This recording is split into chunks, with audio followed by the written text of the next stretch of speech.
There is a restaurant within a mile of your house that has never once had a grease clog in its kitchen line. Not because the cooks are careful. They are not.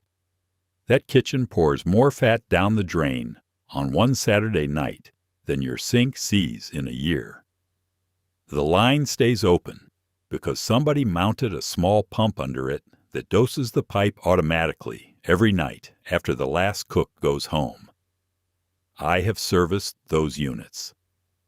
What sits in the tank costs almost nothing, and the same thing is sold to homeowners in a tub at any hardware store. And almost nobody buys it because nobody has ever bothered to explain what it is for. My name is Mark Silverbridge.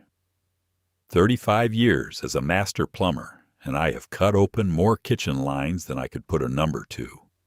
Give me the next 20 minutes and I will show you what one spoonful of that powder actually does to a drain overnight. Why bedtime is the only hour it works properly, and how long it honestly takes to strip a line that has been building up since the house was new. Stay with me to the end, because there is one common household product that cancels this out completely. And plenty of people are pouring it down the same drain without knowing. Let me start with what you are actually buying. Walk into any hardware store, and you will find two completely different products sitting on the same shelf, both wearing the words drain cleaner. One is a heavy jug of caustic liquid. The other is a plain tub of tan or gray powder that looks like protein mix, usually $8 to $12. Those two things have almost nothing in common except the aisle they share. The powder is a colony of dormant bacteria plus a set of enzymes, dried and sitting still, waiting on water. That is the entire product. When you spoon it into a wet drain, moisture wakes the cultures up, and inside of an hour or two they are alive and feeding.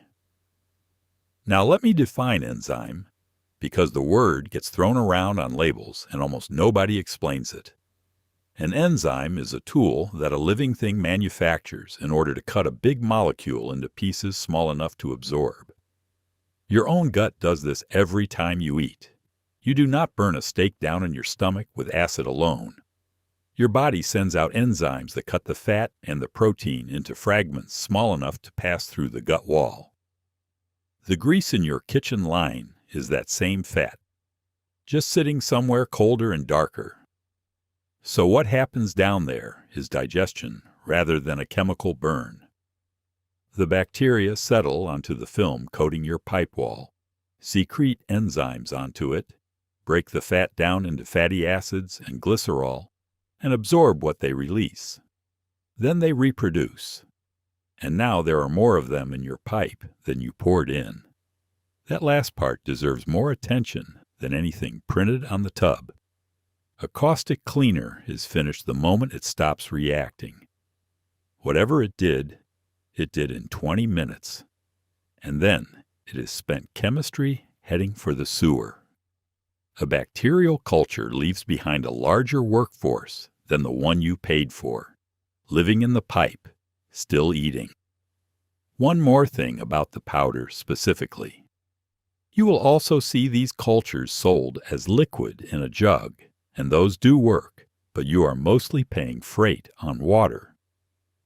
Dry powder keeps the cultures dormant and stable on a shelf far longer, and a single tub holds months of nightly spoonfuls for what 1 or 2 jugs cost. If the label lists a count of colony-forming units, that number is worth reading. The serious products print it. The weak ones stay quiet about it. As for how much a spoonful means a spoonful, the tub will hand you a scoop and a recommended dose, and that dose is what the manufacturer actually tested. Doubling it does not double your speed because what limits this process is surface area and time rather than head count. You are seeding a colony, and a seeded colony grows to fit the food available to it. The extra powder mostly rides down the drain unused, which is a slow way to throw money away. The next fair question is what this crew actually eats, because the tub is going to imply it eats everything, and it does not. Picture the inside of your kitchen line the way I see it when I cut a section out on the tailgate. The clog most homeowners imagine is a plug, something round and solid wedged in there, like a cork in a bottle. What is really in a kitchen line is a coating. Every time you rinse a warm pan, a thin layer of fat goes down, travels a few feet, cools against the pipe wall, and stops there. Add the starch-off pasta water, the coffee grounds, the soap film, and everything small enough to slip past the strainer, and that coating thickens season after season until the opening down the middle is half the pipe you paid for. That coating is the whole menu. Cooking fat and grease, food residue, soap scum, and the organic sludge that starts to smell once it sits. The crew works down into that film from the surface, thinning it a little every single night. And that film is layered, which matters a great deal for what I'm going to tell you later. The grease closest to the open middle of the pipe is the newest, the softest, and the easiest thing in there to remove. The coat sitting directly against the pipe wall went down years ago, has been compressed by everything laid on top of it since, and has gone hard and waxy the way old drippings go in the back of a refrigerator. A colony eating through that film works from the inside outward, easy material first, then progressively older and tougher going. Hold on to that detail, because it is the reason people quit this too early. Here is what they will never touch, and I want you to hear this part clearly, because every disappointment with this stuff comes from expecting the wrong job. They do not eat hair.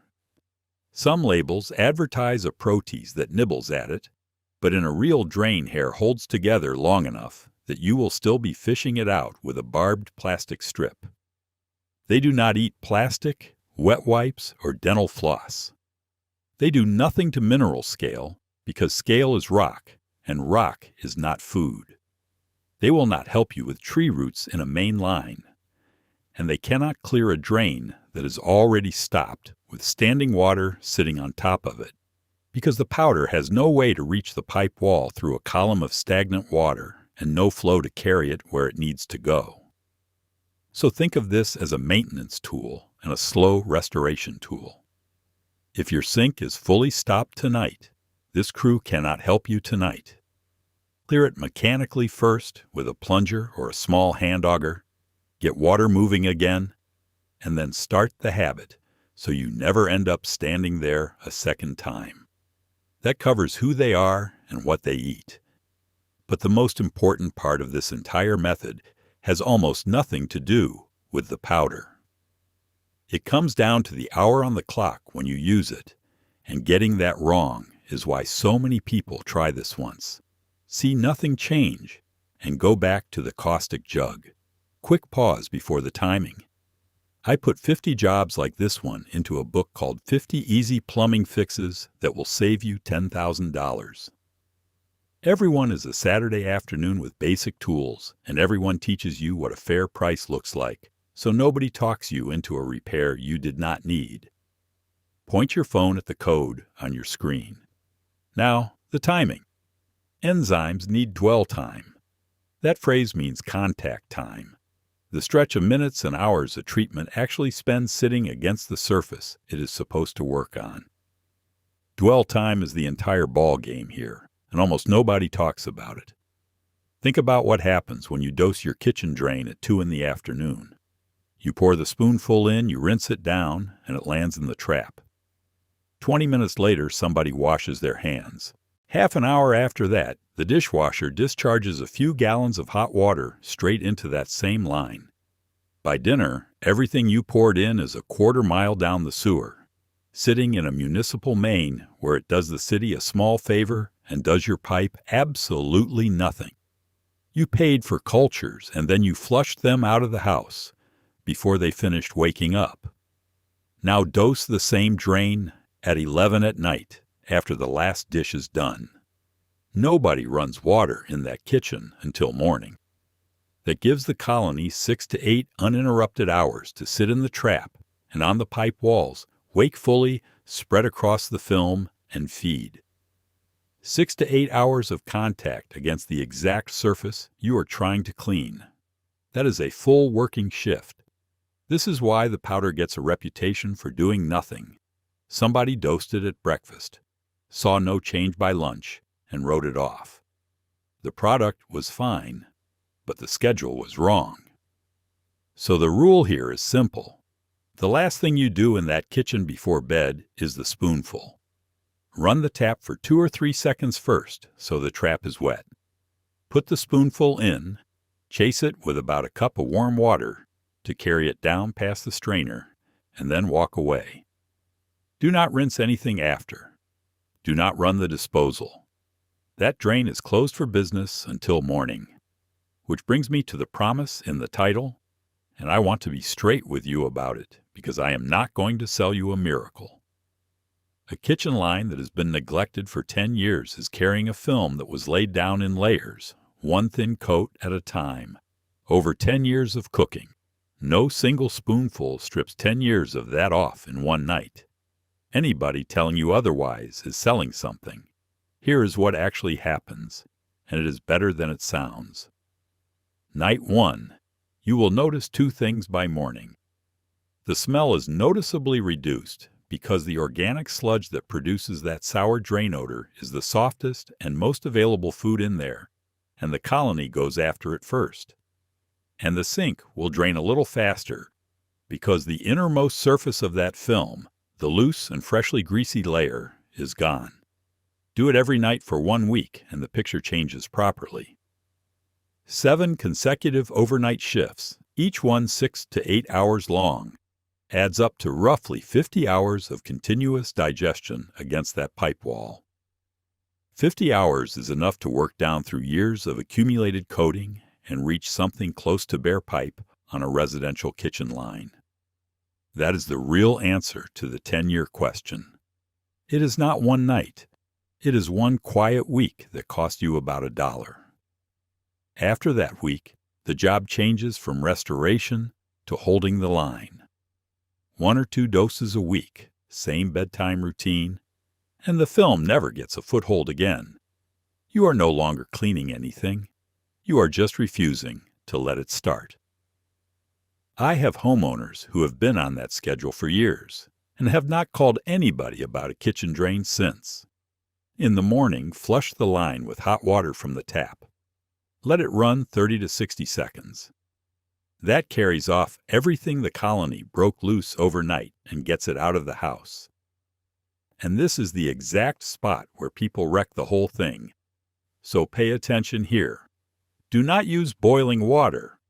A kettle at a rolling boil will kill the cultures outright, along with the ones that had settled in and were still working.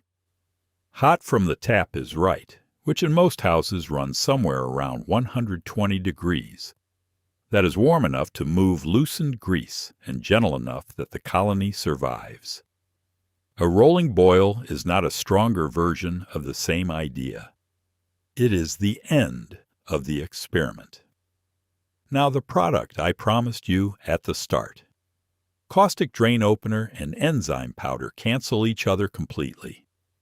If you have poured a jug of the heavy stuff down that line, there is nothing living in it, and a spoonful of powder on top of that is money in the trash. Same for bleach going down the same drain, and the same for the strong quaternary disinfectants people spray into a sink and rinse away. If you have used a caustic opener recently, flush the line thoroughly with plenty of water and give it a few days before you start the nightly habit. You want that chemistry out of the pipe and out of the trap before you invite anything alive back in. And while we are on caustic openers, understand what they are actually doing in there, because it explains why the clog keeps coming back. A caustic opener does not remove buildup. It generates heat and reacts with whatever it touches first, which bores a channel straight through the blockage. Water flows again, you declare victory, and the sleeve of grease is still sitting on that pipe wall with a tunnel through the middle of it. That tunnel closes back up in a few weeks, which is why the clog returns on a schedule. On the way through, that same chemistry is working on your plumbing. It attacks rubber gaskets and slip joint washers under the sink. On older galvanized steel, it accelerates corrosion in a pipe that was already thinning. In PVC, it generates enough heat in a confined blockage to soften the pipe wall.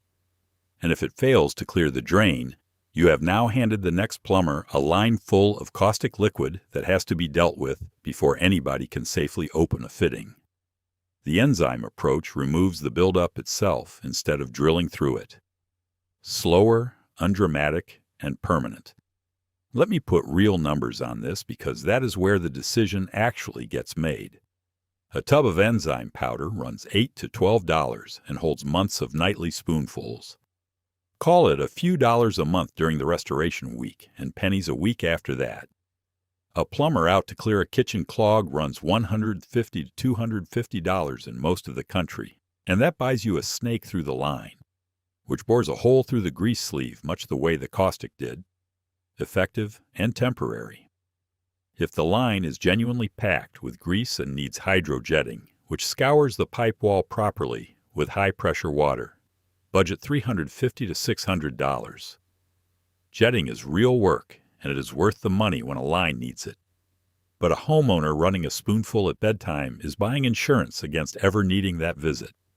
And there is one more group of people who should be paying close attention here. If you are on a septic system, this is the only drain treatment I recommend without hesitation. A septic tank works because of a living bacterial population that digests solids. Every jug of caustic opener and every heavy dose of bleach that goes down your drains lands in that tank and kills part of that population. Do it often enough, and the tank stops processing properly. Solids carry over into the drain field. And now you are looking at a repair that starts in the thousands. Enzyme powder does the opposite. It goes down the same pipe, lands in the same tank, and feeds the biology that is already supposed to be living there. It is genuinely good for the system, rather than merely harmless to it. If you have a septic tank and you have been using chemical openers, that swap alone is worth the 20 minutes you have given me.